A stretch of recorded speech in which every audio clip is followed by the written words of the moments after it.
arbitraje. Bien. Cuando hablamos del arbitraje, tenemos que primero hacer un recuento, digamos, de cómo lo regula nuestra normativa y, digamos, qué postura toma, obviamente, el Código Civil y Comercial de la Nación. En el Código Civil derogado, obviamente, no estaba regulado el arbitraje, sí en lo que es el Código Procesal Civil y Comercial de la Nación, pero a partir de 2015, lo que es el ámbito del derecho internacional privado, empieza a regular el tema de lo que es el arbitraje, pero lo toma como una posición más que nada post-contractualista. ¿Esto qué quiere decir? Que lo toma como un contrato de arbitraje. ¿Bien? Y empieza a regularse a partir del artículo 1649. ¿Bien? Bueno, y ahí empezamos a analizar, ¿no? ¿En qué consiste el arbitraje y cuáles son las características que tiene un arbitraje, ¿no? ¿Cuáles serían las características que tiene un arbitraje? ¿Por qué se recurre al arbitraje? ¿Cuál es la finalidad de recurrir al arbitraje? ¿Qué nos da el arbitraje? Llegar a una condición, a una resolución como más... Llegar a un acuerdo, ¿no? Un acuerdo entre partes, ¿qué más? ¿Qué lo diferencia una sentencia? ¿Hay una diferencia con la sentencia judicial con respecto al laudo? Porque convenga una cosa, en un arbitraje lo que se va a dictar va a ser un laudo arbitral, ¿bien? Ustedes saben que en un juicio se dicta una sentencia judicial, ¿bien? Ahora bien, ¿hay una diferencia entre una sentencia y un laudo? Sí, perdón. A ver. No sé si me acuerdo bien, pero creo que en el caso del laudo, las partes se obligan a aceptar lo que se ha decidido, sí, a diferencia de la sentencia que después pueden presentar algún recurso. Bien, ahí tiene distintas instancias de apelación, ¿no? Ya sea en primera, en segunda instancia y en corte. Bien, sí, digamos, plantea esa situación, pero también vemos que hay puntos en común. ¿Cuáles serían esos puntos en común? ¿Qué hace cosas juzgadas? Bien, también. ¿Qué más? Hace una diferencia también la celeridad, ¿no? En cuanto a que el proceso de arbitraje es mucho más rápido que un juicio, ¿bien? ¿Qué más? ¿Qué posibilidades hay en el arbitraje? ¿Qué características tendría un arbitraje? Que no lo podemos hacer en una sentencia judicial, o en un juicio, perdón. No sé si ya lo dijeron, pero que las partes lleguen a un acuerdo. No, eso ya lo dijeron. ¿Qué más? Que puede estar determinado en un contrato. Que puede estar determinado. Sí, bueno, sí, está bien determinada las claves, sí, está bien, no está mal, bien, no lo había visto desde ese punto de vista. Sí, tiene esa característica propia, ¿no? Ya al momento que decimos un contrato de arbitraje, obviamente, sí, ¿qué más? Con respecto al juez. Bien, que no es juez, que ¿quién sería? Sí. El árbitro. El árbitro, muy bien, ¿no? En arbitraje sería el árbitro. ¿Qué pasa con, también usted me pregunta en general, ¿qué pasa con ese árbitro? ¿Puede ser colegiado o no? Muy bien, bien ahí. Puede ser colegiado o no, ¿qué más? ¿Qué pasa con la elección de ese árbitro? Se elige por la voluntad de las partes. Bien, muy bien. Bueno, ahí viene una gran diferencia. Uno no elige el juez, que lo puede llegar digamos, que va a terminar de resolver un conflicto y un privatista multinacional. Pero en arbitraje, obviamente, las partes se pueden poner de acuerdo, o no.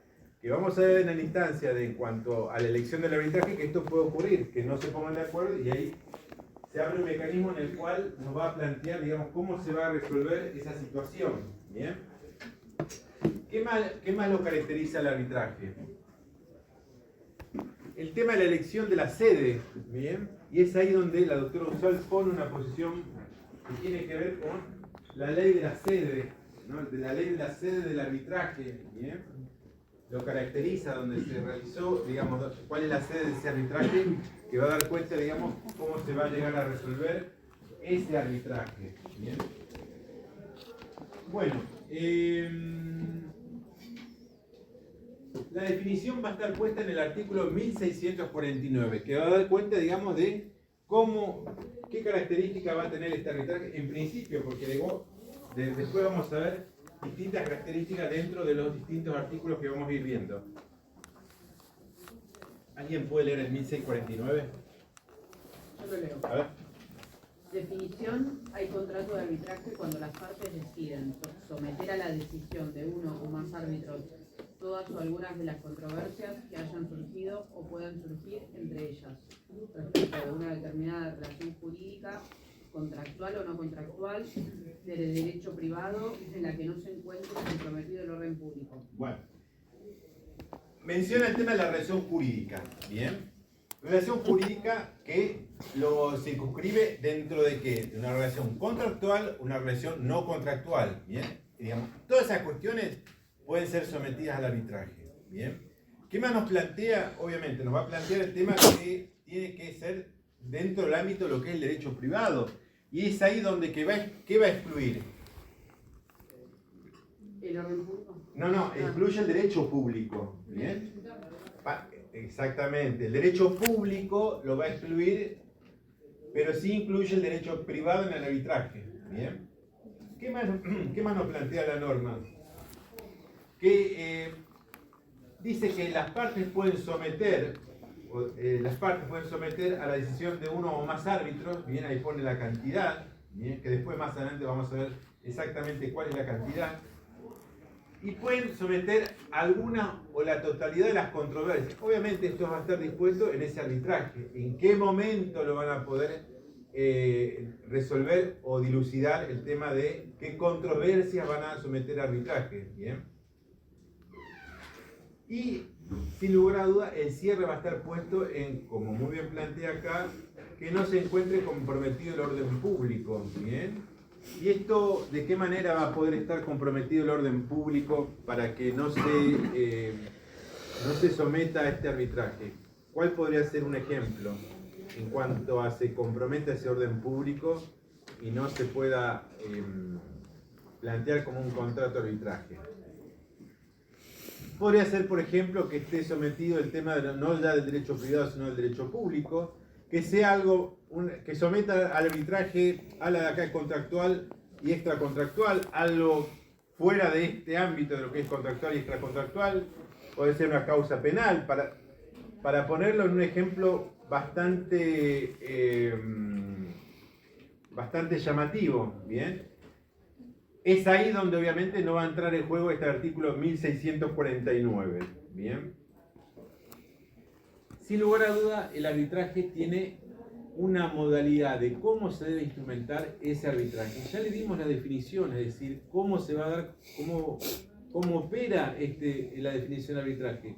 Ahora está en ver cómo se instrumenta ese arbitraje, de qué manera. Y es ahí donde va a poner en juego el artículo siguiente, el 1650, en donde da cuenta de cómo va a operar esta cuestión, las partes, ¿no? Cuando se someten al arbitraje. ¿Alguien puede leer el 1650? Sí, yo lo leo. A ver. Forma. El acuerdo de arbitraje debe ser escrito y puede constar de una cláusula compromisoria, incluida en el contrato o en un acuerdo independiente o en un estatuto o reglamento. La referencia hecha en un contrato o en un documento que contiene una cláusula compromisoria constituye contrato de arbitraje, siempre que el contrato conste por escrito y la referencia implique que esa cláusula forma parte del contrato. Bien. Habla de un contrato principal, un contrato base, habla de las cláusulas compromisorias. Si hay cláusulas compromisorias, tienen que dar cuenta de que el origen es de ese contrato base. Menciona en cuanto a lo que es la regulación que este acuerdo de arbitraje debe ser escrito. Bien. Si no es escrito, obviamente no da lugar a que se pueda instrumentar este llamado contrato de arbitraje. Bien. Ahí habla de la cuestión de lo que es la forma. ¿Cómo se instrumenta la forma en este arbitraje? Siempre y cuando obviamente exista, como muy bien plantea acá, el acuerdo principal y las cláusulas compromisorias. Bien. Sin lugar a duda, no llegamos a la instancia de que quede excluido dentro de lo que es el arbitraje. Y es ahí donde el artículo 1651 da cuenta a cuáles serían las cuestiones que no entran dentro del arbitraje. Hasta ahora lo que nos planteaban era que entra toda cuestión relativa al derecho privado, sea contractual o no contractual, y obviamente nos plantea que no sea contrario al orden público. Pero en el artículo 1651 nos va a dar cuenta en cuanto a cuáles son esas cuestiones que no están sujetas al arbitraje dentro de lo que es el ámbito del derecho internacional privado. ¿Alguien puede leer el 1651? Leo. Sí, sí. Controversias excluidas. Quedan excluidas del contrato de arbitraje las siguientes materias: las que se refieren al estado civil o la capacidad de las personas, las cuestiones de familia, las vinculadas a derechos de usuarios y consumidores, los contratos por adhesión cualquiera sea su objeto, las derivadas de relaciones laborales. Las disposiciones de este código relativas al contrato de arbitraje no son aplicables a las controversias en que sean parte los estados nacional o local. Bien, sin lugar a dudas esto se relaciona con el 1649, ¿no? En la parte final, cuando refiere que, ¿se acuerdan? El 1649 refería que solamente el contrato de arbitraje va a ser en el ámbito del derecho privado. En este 1651, cuando refiere que queda excluido todo lo que refiere al Estado, sea nacional o local, excluye a todo lo que es el derecho público. Bien. Ahora bien, ¿qué queda excluido? Todas las cuestiones relativas al derecho al consumidor y al usuario, todas las cuestiones relativas a lo que es el contrato de trabajo, todas las cuestiones que tienen que ver a las cuestiones de familia, estado civil y capacidad de las personas. Bien. Los contratos de adhesión, obviamente, no pueden ser sometidos a un arbitraje. Bien. Y dijimos ya las relaciones, todas las relaciones relativas a las cuestiones de familia. Bien.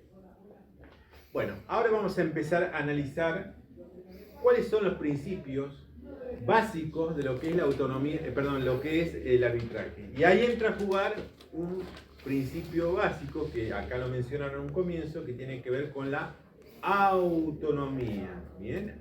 Y cuando hablamos de la autonomía nos referimos obviamente a la llamada autonomía de la voluntad. Bien. Y es ahí donde uno se puede llegar a preguntar a qué refiere esta autonomía. ¿Cómo opera esa autonomía de la voluntad en el arbitraje? Que ya lo venimos mencionando. ¿Qué eligen las partes? El árbitro fundamental. ¿Qué más? La sede, muy bien. ¿Qué más? El idioma que se va a someter al arbitraje. ¿Qué más? Eligen las cláusulas compromisorias de ese arbitraje. Bien.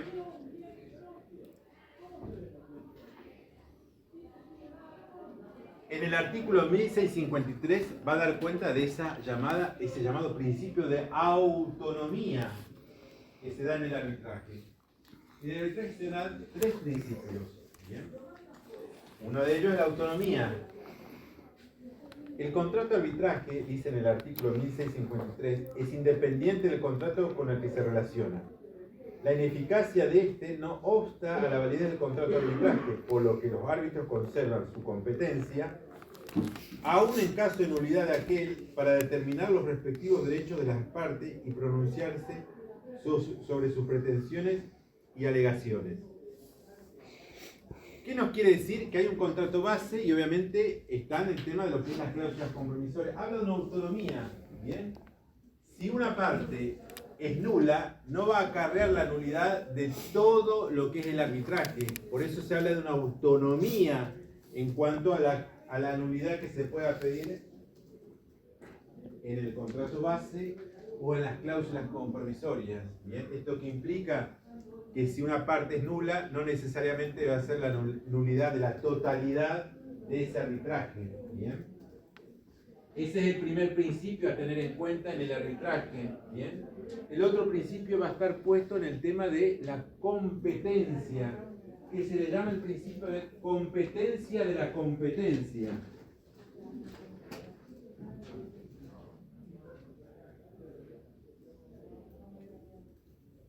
Dice el artículo 1654, excepto estipulación en contrario, el contrato de arbitraje otorga a los árbitros la atribución para decidir sobre su propia competencia, incluso sobre las excepciones relativas a la existencia o la validez del convenio arbitral o cualquier otra cuya estimación impida entrar en el fondo de la controversia. Bueno, ¿qué nos está indicando el artículo 1654? Refiere a la competencia, ¿bien? ¿Quién va a dirimir la competencia de un arbitraje?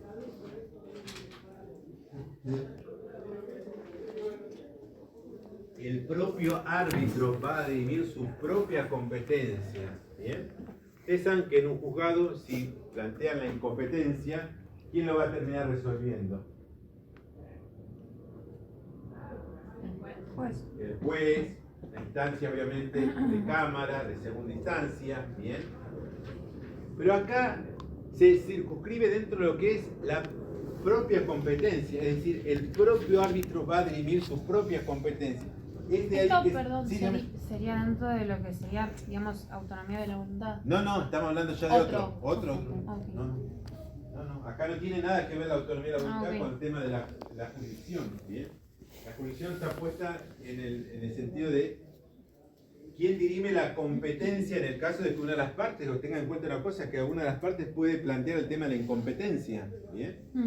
Dale. O como muy bien plantea acá el tema de alguna excepción en cuanto a lo que es, como muy bien plantea el artículo 1654, la existencia dice, o la validez del convenio arbitral, ¿bien?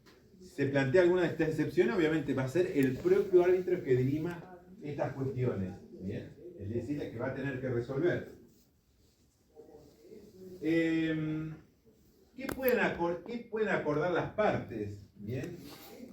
Dentro de lo que es la llamada autonomía, volviendo a la autonomía de la voluntad.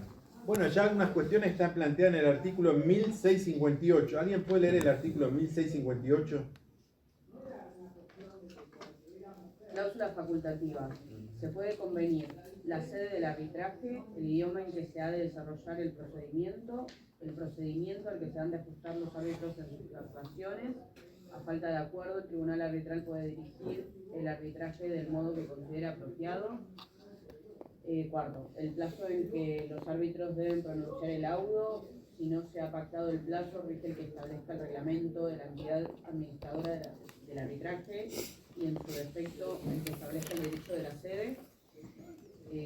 Quinto, la confidencialidad del arbitraje. Sexto, el modo en que se deben distribuir o soportar los costos del arbitraje. Bien. Me detengo en esta parte fundamental que tiene que ver con el inciso D, ¿no? Habla de un plazo. Si las partes pueden convenir cuál va a ser el plazo de dictar ese laudo arbitral. Cuestión que, obviamente, ahí vemos la gran diferencia también. ¿Se acuerdan cuando hablamos en un principio de coincidencia y diferencia entre una sentencia y un laudo arbitral? Bueno, acá vemos sin lugar a duda una diferencia, ¿no? Al juez no le van a poner ustedes como parte un plazo, ¿bien? En el laudo acá ustedes le pueden poner al árbitro un plazo para que determine de resolver ese laudo arbitral. Gran diferencia entre lo que es el arbitraje y lo que es una sentencia judicial. Ahora bien, puede ser que no haya un plazo, es ahí donde empieza a regir lo que establece el llamado reglamento de la entidad administradora de arbitraje, ¿bien? Es decir, hay un reglamento que si en el caso de que las partes no hayan puesto cuál va a ser el plazo, ese reglamento va a disponer cuál va a ser el plazo. Ahora bien, puede ser que no esté en el reglamento. Es ahí donde entra a jugar lo que hemos hablado en su comienzo, el derecho de la sede. Si la sede es en el Uruguay, va a ser sin lugar a duda el derecho de ¿qué país? De Uruguay, el derecho uruguayo que termina resolviendo cómo se va a resolver el plazo de ese arbitraje, ¿bien? Siempre y cuando las partes no se hayan puesto de acuerdo en determinar cuál va a ser ese plazo, ¿bien? También menciona el tema de la confidencialidad, importante. Bueno, esto también se da en un juicio, ¿bien? En una sentencia, lo cual no lo diferencia. También menciona el tema del modo que debe distribuir o soportar los costos del arbitraje. Bueno, esto también puede ocurrir en una sentencia judicial. ¿Qué más nos plantea? La elección de la sede, que también ya lo dijimos, el idioma en el cual se va a desarrollar el procedimiento, ¿bien? El procedimiento en el que se han de ajustar los árbitros, bien dice acá, en sus actuaciones, bien, es decir, indicar cómo va a ser el procedimiento de este arbitraje en cuanto a lo que es el árbitro. Y ahí entra a jugar el tema de la designación, que muy bien lo plantea el artículo 1659, que nos va a indicar obviamente principalmente la cantidad. ¿Cuántos árbitros se va a requerir para establecer este arbitraje? Pero también tengan en cuenta una cosa, que puede darse la otra situación en cuanto a que las partes no lo definan, y es ahí donde entra a jugar el tema de cuántos van a ser. También se establece el tema, porque también lo vamos a ver ahora, el tema de cuántos tienen que ser y habla de que sean impares. Y hablar de impar, obviamente, ¿qué implicaría? Que quizás haya un desacuerdo en la designación. ¿Bien? Y es ahí donde también entra a jugar cómo nos establecen los mecanismos de cómo se va a resolver en caso de que no se pongan de acuerdo las partes en cuanto a esa designación de árbitro. Pero todo esto está planteado en el artículo 1659, donde plantea la designación de árbitro. ¿Alguien puede leer el primer párrafo?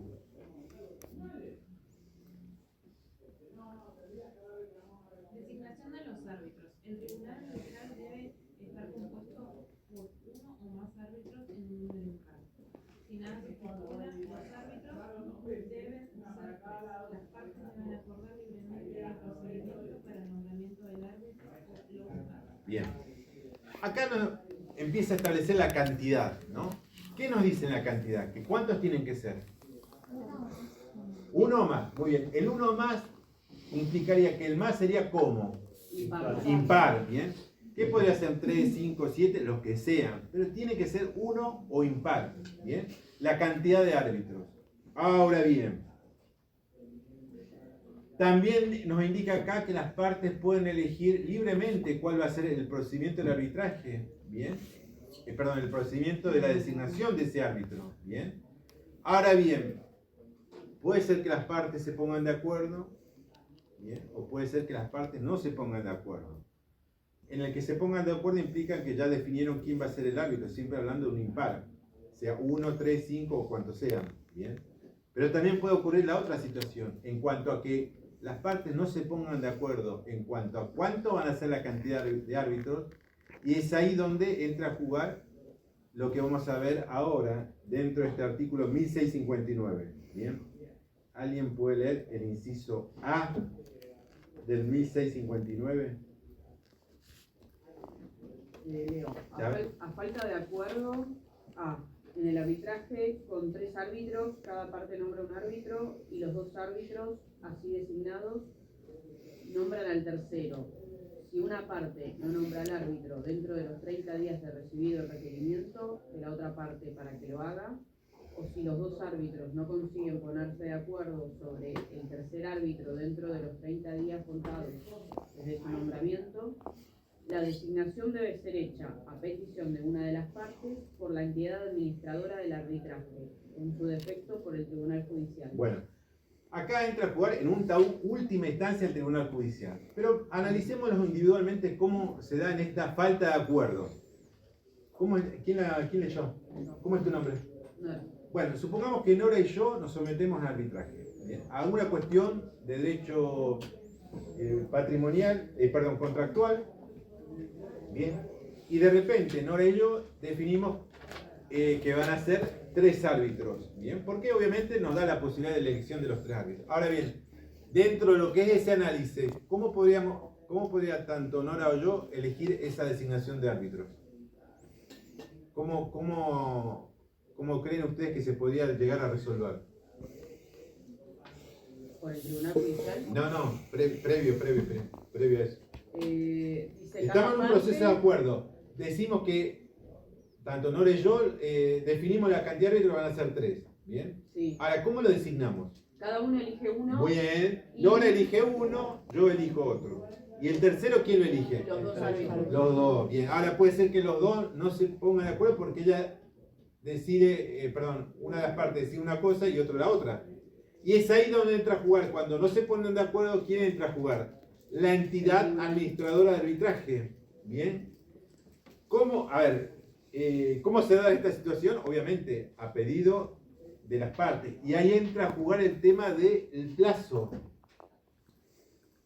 Si Nora define su árbitro y me intima a mí que defina a mi árbitro, si en el plazo perentorio de 30 días yo no lo designo, obviamente ella va a pedir que sí o sí se designe ese árbitro y recurrir obviamente ante las distintas instancias, que sería en primer término la entidad administradora de arbitraje, y en caso de que esa entidad no se pongan de acuerdo, tendrá que recurrir a instancia judicial. ¿Bien?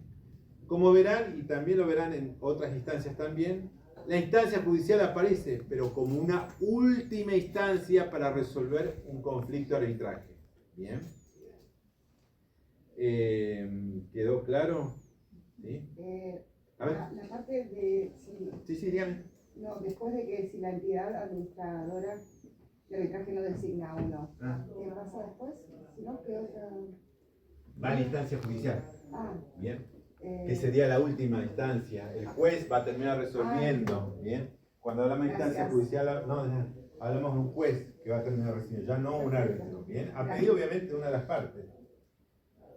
Vamos al inciso B.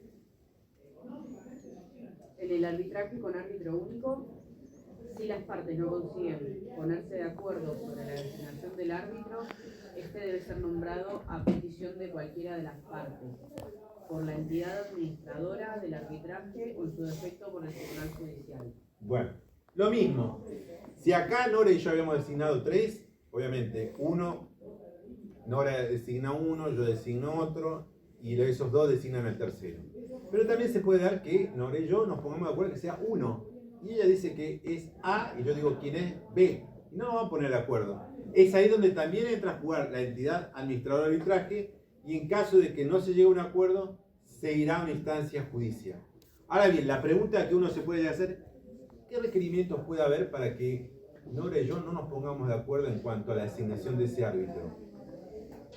¿Puede haber algún requerimiento en cuanto a la calidad de ese árbitro? ¿Qué creen?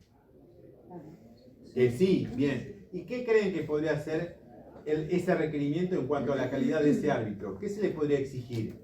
Que se pueda la materia. Muy bien, bien. ¿Podríamos definir que un árbitro sea un ingeniero? Digamos, para hacerlo más que nada, más visible. No, bien.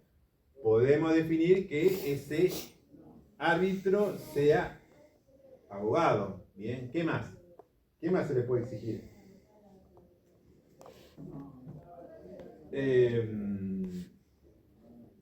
Hablamos de la profesión. ¿Qué más se le puede exigir? Que se especializa en derecho. Muy bien, la experiencia. Bien. ¿Qué más? Podemos elegir también la nacionalidad. Bien. ¿De cuál va a ser la nacionalidad de ese árbitro?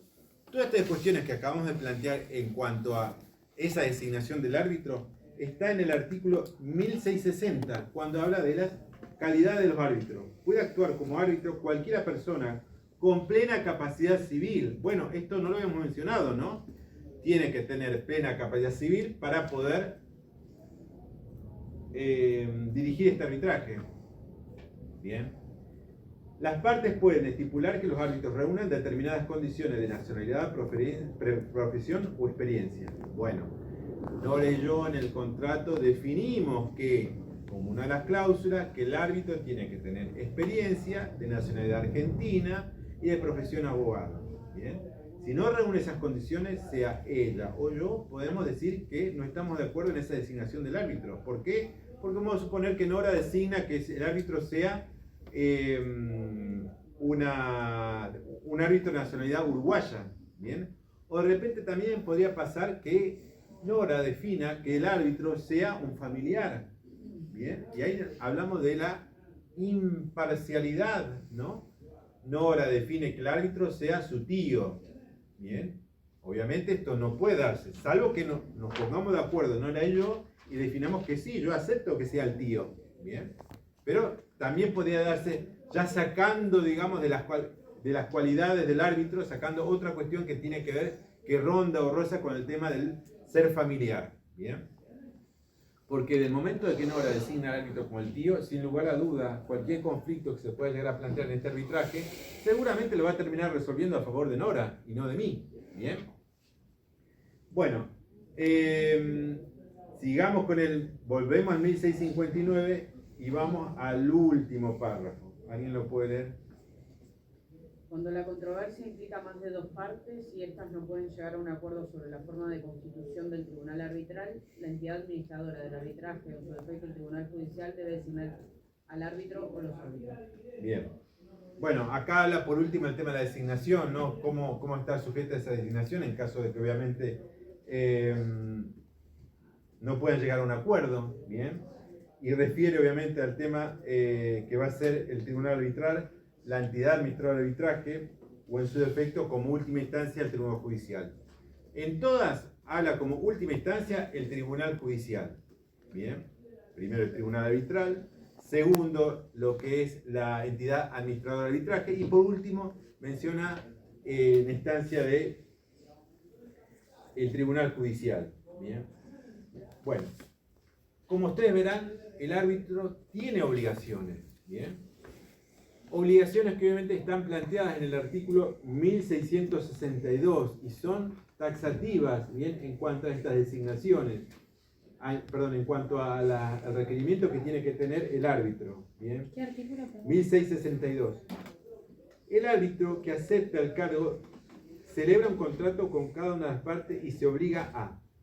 Nora y yo definimos un contrato de arbitraje, el árbitro va a celebrar un contrato entre las partes y en donde obviamente ahí también se va a establecer no solamente en cuanto a la calidad del arbitraje, no solamente las cláusulas compromisorias, sino también puede poner todas estas cuestiones en cuanto a lo que plantea acá la obligación del árbitro.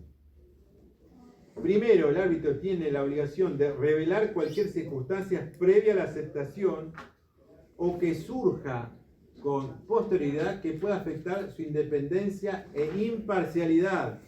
Bien, lo tiene que decir. Bueno, ya dimos un ejemplo de que afecta su independencia o imparcialidad. ¿Cuál sería? Que sea familiar. Exactamente, que Nora defina que el único árbitro va a ser su tío. Bien. Está obligado el árbitro designado por Nora que diga que es familiar. Bien. ¿Qué puede pasar? Bueno, ustedes pueden decir, bueno, pero si Nora, el tío seguramente tiene apellido Nora, pero puede ser que sea el tío materno y de repente no tiene el mismo apellido y no necesariamente voy a saber si es el tío o no. Bien. Vamos a la segunda. Permanecer en el tribunal arbitral hasta la terminación del arbitraje, excepto que justifique la existencia de impedimento o una causa legítima de renuncia. Bien. El árbitro tiene que estar, o los árbitros tienen que estar hasta el final del proceso. Pero obviamente puede pasar que renuncie, ¿bien? Y sin lugar a duda tiene que ser un impedimento que justifique la existencia de esta renuncia. ¿Qué podría ser un impedimento que justifique la renuncia de uno o de varios árbitros?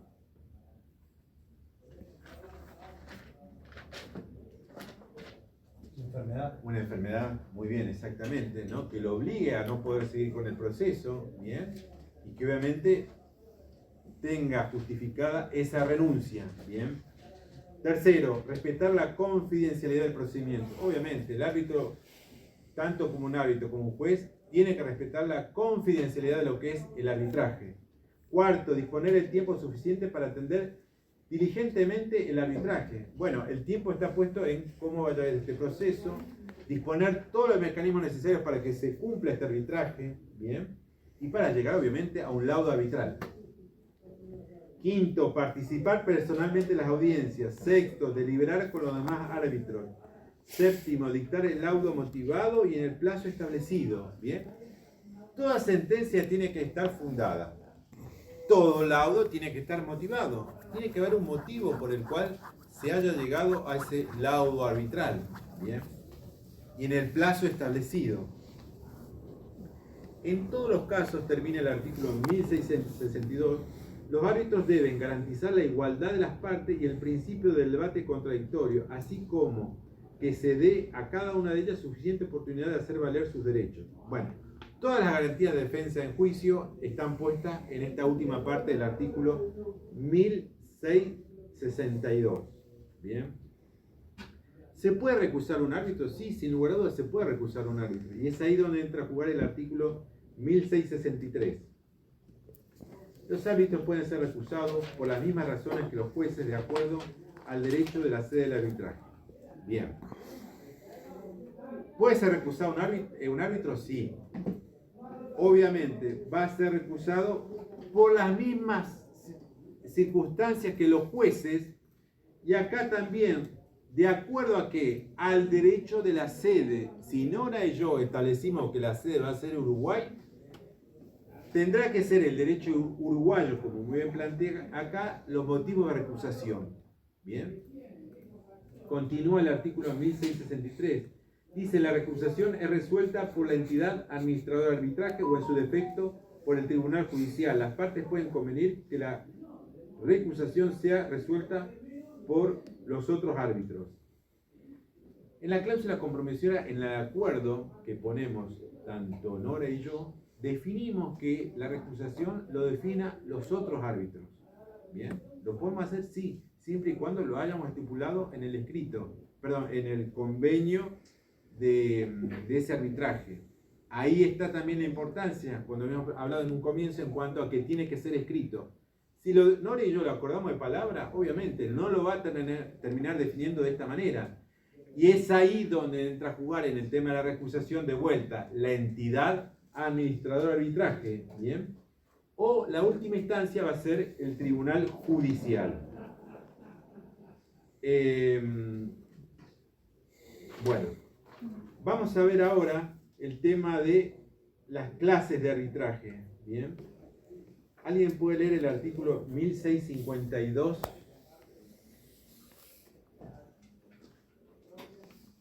Yo, profesor. Sí, por favor. Clases de arbitraje. Pueden someterse a la decisión de arbitradores o amigables componedores las cuestiones que pueden ser objeto del juicio de árbitros. Si nada se estipula en el convenio arbitral acerca de si el arbitraje es de derecho o de amigables componedores, o si no se autoriza expresamente a los árbitros a decidir la controversia, según equidad, se debe entender que es de derecho. Bueno, acá empieza a mencionar qué tipo de arbitraje, ¿bien? Sin lugar a dudas estamos hablando de arbitraje internacional, ¿bien? En donde obviamente Nora y yo definimos que la sede sea el Uruguay, ¿bien? Pero obviamente también se puede establecer qué tipo de arbitraje es. Y si Nora y yo no lo definimos, va a ser el de derecho, ¿bien? Bueno, la nulidad está planteada en el artículo 1661, dice, es nula la cláusula que confiere a una parte una situación privilegiada en cuanto a la designación de los árbitros.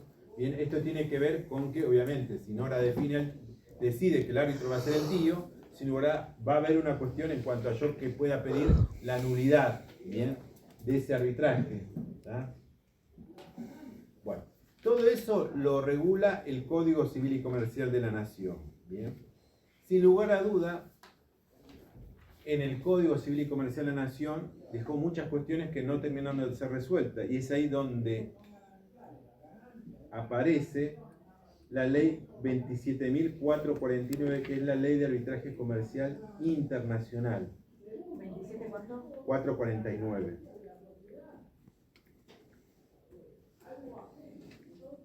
Dice, la presente ley de arbitraje comercial internacional y lo regirá en forma exclusiva, sin perjuicio de cualquier tratado multilateral o bilateral vigente en la República Argentina. ¿Bien? Habla obviamente de lo que es el ámbito de aplicación de este llamado arbitraje comercial internacional. ¿Bien?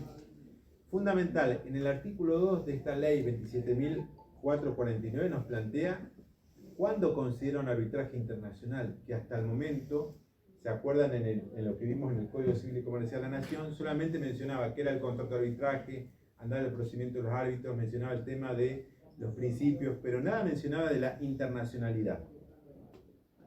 ¿Un arbitraje es internacional? Sí. Las partes en un acuerdo de arbitraje tienen, al momento de la celebración de este acuerdo, sus establecimientos en estados diferentes, o en uno de los siguientes lugares está situado fuera del estado en el que las partes tienen sus establecimientos. Bien, el lugar del arbitraje, si este se ha determinado en el acuerdo de arbitraje, o un arreglo del acuerdo de arbitraje. El lugar de cumplimiento de una parte sustancial de las obligaciones de la relación comercial, o el lugar en el cual fue objeto del litigio tenga una relación más estrecha. Bueno, cuando hablamos de una relación más estrecha, ¿a qué nos referimos? Cuando hablamos de esa relación estrecha en un arbitraje.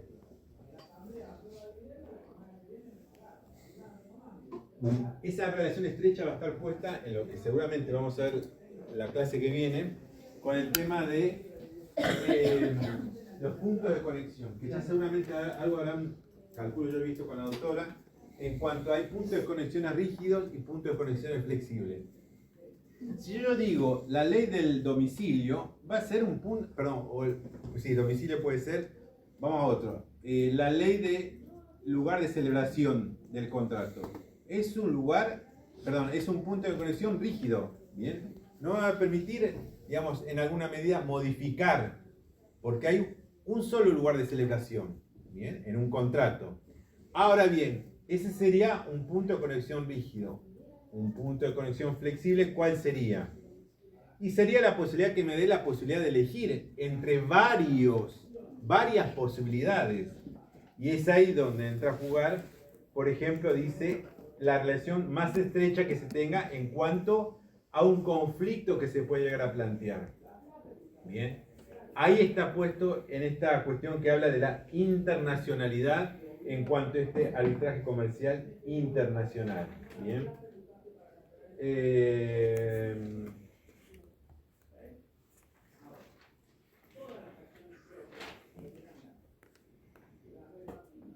Bueno, también está el procedimiento que no lo vamos a definir porque es similar a lo que plantea.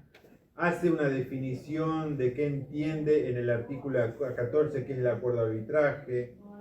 En el artículo 16 menciona que es la comunicación electrónica o los mensajes de datos, ¿bien? Pero que bueno, el número de árbitro está puesto en el artículo 22, el nombramiento de árbitro está regulado en el artículo 23. Bien, todas estas cuestiones que obviamente son similares a lo que plantea el Código Civil y Comercial de la Nación.